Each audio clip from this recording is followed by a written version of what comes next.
Hello there, Alaskans, wherever you are. Welcome to the Must Read Alaska Show. Coming to you from somewhere in Alaska. This is the place where we talk about, you guessed it, Alaska. Where we keep the mainstream media on their toes and where we are standing up for what's right in a world run by leftists. You can find out more by heading over to mustreadalaska.com and also checking out the Must Read Alaska YouTube channel for some really great content. But first, let's get this party started.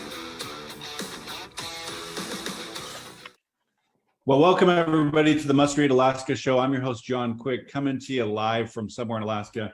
And for those of you that maybe haven't been watching the news last couple of days, the Queen of England has died, and the Kenai Penisula Borough has elected a new king/mayor, Mike Navarre, former mayor Mike Navarre. And it was a little bit of a hot topic here on the Kenai Penisula Borough because it seemed like it was lacking any sort of public process. And for those folks that have kind of been in the trenches on the Kenai Penisula Borough news, you've seen people just be up in arms about a lack of a public process. And we're going to talk a little bit about that today. But I do have a very special guest with me today, Kenai City Council member, Teea Winger. Welcome to the Must Read Alaska Show. Hi, John. Thank you very much for having me, and good morning, Alaska. Well, I'm so excited you're with us, and this gives folks in Alaska and really all over the U.S. and around the world. We have listeners in the U.K. and Australia and things like that, a chance to get to know you. So give us a little snapshot of, you're on the city council for Kenai, but what was it, what first got you interested in running for public office in the first place? I think you maybe have ran once before, but give us that story of why you first ran for public office. Yes, thank you, John. So, I was born and raised here in Kenai. I'm a 2002 graduate from Kenai Central High School. My husband's a 2001 graduate from Skyview, and we have 3 children we're raising here that are 12, 9, and 7. And ultimately, I just want to leave a good legacy behind for our kids and offer them something in our community that will retain them on a long term. I don't want to worry about my kids leaving the area and then trying to get them to come home. So it was, a grassroots effort. I think we've seen a lot of grassroots effort in our state, and they wanted younger people to be involved. And I started, working on campaigns, working for campaigns, door knocking, sign waving. And it just seemed to be the next process is once you've donated to campaigns and support campaigns to run a campaign. So I did run a campaign 2 years ago and lost to the incumbent by 51 votes. And I just refocused for a couple of years on my family. And when COVID hit, there was a lot of money that was flushed through our city. And I wanted to make sure that the people's voices were being heard on those matters and how we were going to spend the money. I love it. So for folks listening, this has been a common thread as I sit and have the opportunity to sit down with folks that are elected, and whether it's city council or a borough assembly or House of Representatives or, U.S. senators, people have lost their first couple races more often than not in these conversations, and they've picked themselves up by the bootstraps and they've gone and ran again. I think there's something to say for that. What kind of advice do you have for folks that maybe are on the edge of maybe wanting to throw their name in the hat for, let's say a local service board or something like that, or maybe they have before they lost and they did it 10 years ago and they just like, I can't do this again. I lost my first time. What's some advice you'd give to them about kind of getting back out there? Well, that's great you say that. I'm competitive. I'm athletic. I was raised in a see a need, fill a need mentality. And, my first race, I lost by 51 votes. This last race, I got a 735 and won all 3 of my precincts and nearly all the absentee votes as well. Just refocus, take your time, have a plan when you come out and work hard on it. And, that's one thing my family does is we work hard. My husband works 16-hour days for months on end in the construction industry. And so, buttoning down and working hard is ultimately the best you can do. Staying engaged. I've got 3 kids, so I'm really active in the community with the schools. really just being engaged so you know what the issues are in your community. And once you have an understanding, it really will resonate with the people that you represent. I like that. And for those of you that are, maybe don't follow the Kenai Peninsula or Kenai specific politics, the city of Kenai politics, there's layers of it. You have folks, that do stuff in the borough. And then, we also have city council for the city of Kenai, city council for Homer, city council for Soldotna. And I think oftentimes people forget about that. And, I'll see comments and things where they just kind of assume everybody's kind of on the same council, and there's very distinct different councils. And so I'm super excited that you're on the city of Kenai's city council. Is there anything that you've kind of done in your first year or so that you're pretty stoked about or excited about? November will be 2 years that I've served, and it's consistent. We meet twice a month, so we're consistently working on issues. One of the ones that I've been the most passionate about is our spruce bark beetle. We've got to mitigate this fire hazard, and I was able to really work with administration and press for a slash removal site. We are gaining an emergency plan and funding through grants right now so that we can start working on our city properties and firewising, which will give a lot of protection to our people. I would like to continue to work on that to offer some relief for the people as well. And I'm hoping that as this continues, we'll be able to offer some personal relief.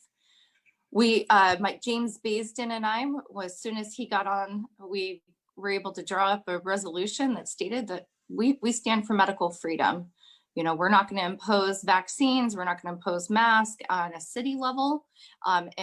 We left it to an individual choice, as it should have been. And so we really held the line on not requiring masks, not shutting our city down through the entire pandemic, which I'm very proud of. And our sales tax collections reflect that we were open and operating.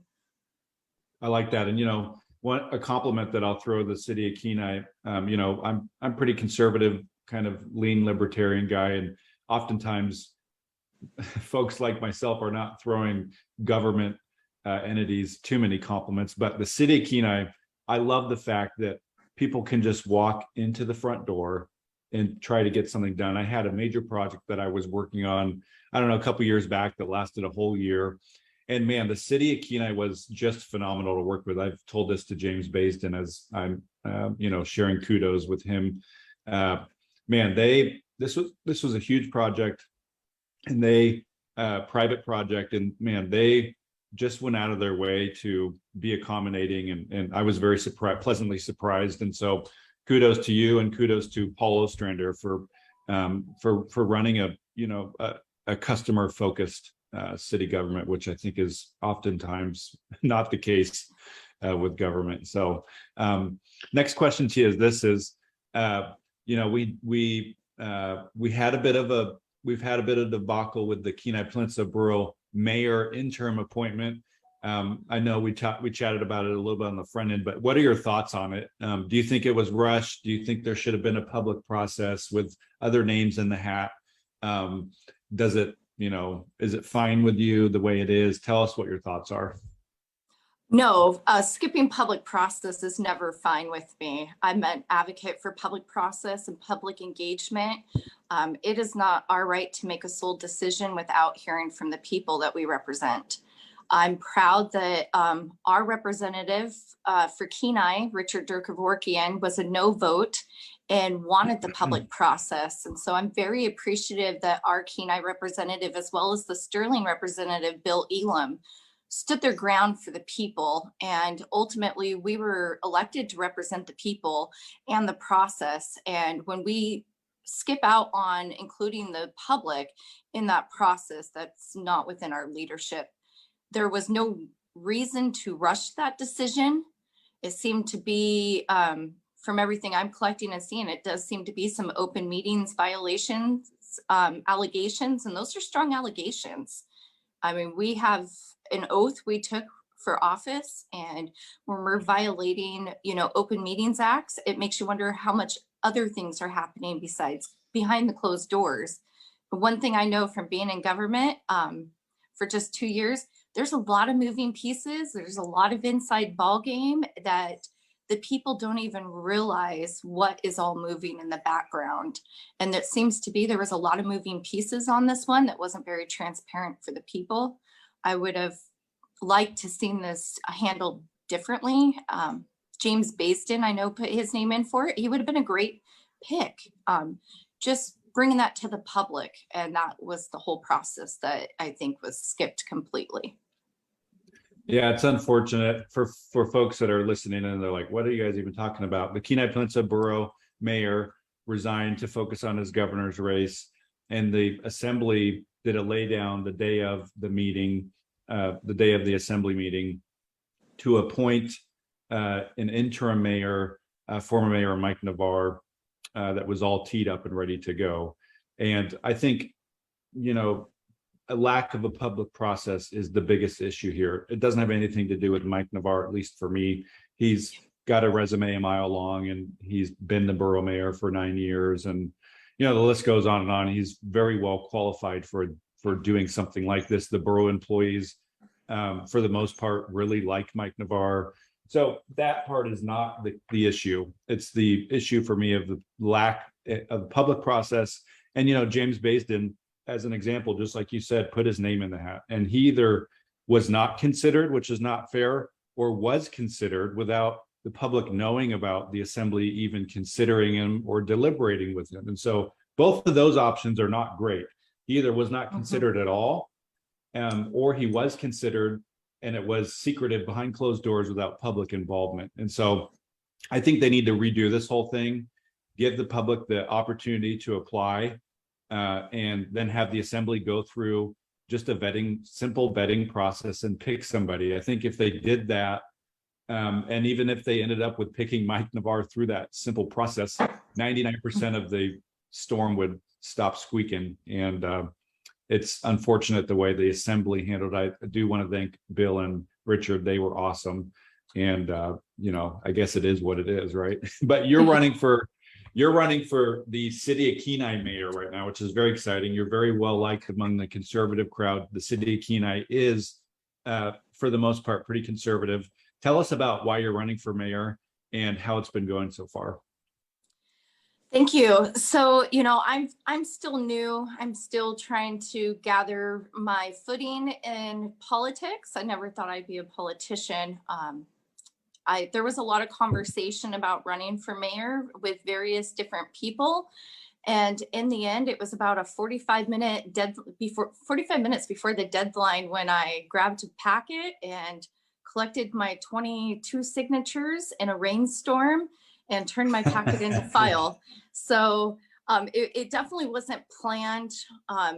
Really, I feel that no seat should go unchallenged, and there was no challenger to the mayor's seat. Our mayor has served for 12 years. I think it's time for, you know, fresh energy, new visions, hard work. I'm willing to put the time and the effort and the work in.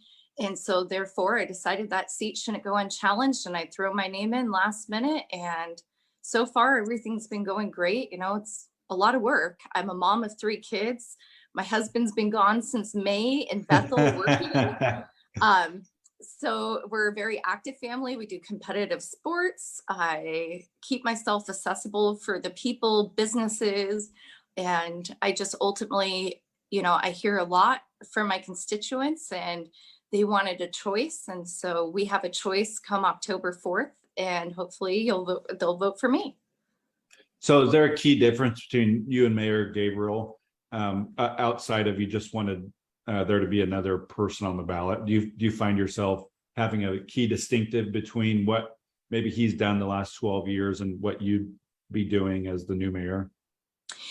Yeah, you know, I think the biggest difference is his vision, you know, stops at the Bluff project that we've got, the receding Bluff project. My vision goes beyond that, of growing the city for future generations. And that's with more development, working through our permitting process, working with the developers, getting our land out. We have, you know, over 300 parcels of land that we can get out and really grow development.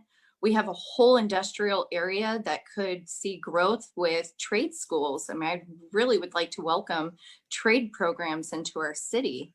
And those are just some of my visions, which definitely differ from his. You know, I'm really engaged and active because I've got 3 young kids. I'm in the schools, I'm in the community.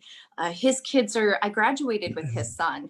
So, you know, he's old school generation, good old boys club doings. And I represent the people. I stand for the people and I represent the people and our small businesses, and I fight for them. And I would continue to like to fight for them.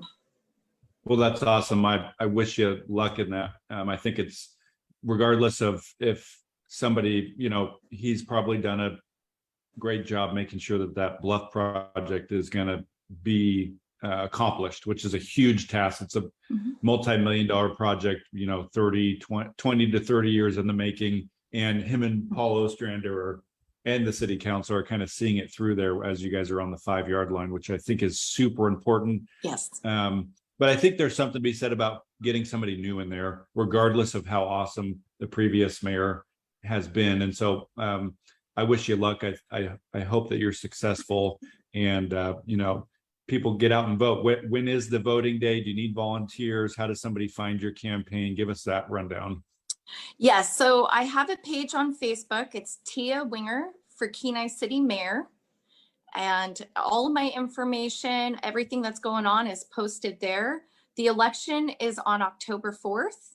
Anybody that would like to come brace and hold a sign and wave, definitely always welcome anybody that wants to bundle up. We provide some coffee or hot cocoa to keep you warm, and whatever you're willing to commit and wave some signs is great. We've got various functions ahead. I look forward to engaging with people. I have a major ice cream social, free for everybody. Bring friends, bring the family, come meet me, have ice cream with all your favorite toppings on September 24th. We've got that event. And that's at the Kenai Elks Lodge, September 24th from noon to 2. And that's a good way to get out and meet myself, meet other representatives from the area that will be in attendance. Awesome. Well, is there any other last minute thoughts before we sign off here that you wanted to talk about, or the floor is yours before I sign us off here? Thank you again for having me. I really appreciate it. I just want to encourage everybody to be involved. You know, if that's going to meetings, emailing your representatives, get involved. We cannot represent you without hearing from you. I mean, ultimately, I stand for you, I serve for you, with you, and without hearing from you or engaging with you, it's hard to know all the issues and best represent the people. So just get involved, get engaged with your local candidates, your statewide candidates, and, you know, this grassroots effort, you know, we can make a difference in our communities, one seat at a time. Every seat is important, and I encourage you to be involved in these races. Well, I appreciate it, City Council Member Winger, for joining us on the Must Read Alaska show. Wish you nothing but success as you're on the City Council for Kenai and running for mayor. And I appreciate the respectfulness that you've shown your opponent even in this interview. I think that speaks volume for who you are. You got to sit by this. You all sit in a small town and twice a month sit on the same bench together. So I think that sometimes it's awkward running against each other, especially when you have to work together. But I think you've been super respectful. So kudos to you. I think, you're a rising star in the conservative movement here in Alaska, and I wish you nothing but success. And for those of you that are listening and joining us, if you listen to our podcast on Spotify, iTunes, Amazon, iHeartRadio, I would encourage you to click a 5-star review for us. Every one of those reviews helps us out. If you use our app, if you go to the Google store or the iTunes store and just type in Must Read Alaska into the App Store, our app pops up. It's free. It's one of the most downloaded apps, news apps in Alaska. And we want to encourage you to give us a 5-star review there if you use it. It's free for you to use. We put a lot of time, money, resources into that. As you can imagine, developing an app costs a lot of money. And we are thankful to do that for folks here in Alaska. We just ask that you leave us a review if you like it. And so I'm going to have Senator Shelley Hughes on here in about 5 minutes. So we're having a double header here today. So I appreciate everybody joining us. And then until next time from somewhere in Alaska, literally in 5 minutes, I'm John Quick signing off. Thank you so much for joining us, City Council Member Winger. Thank you.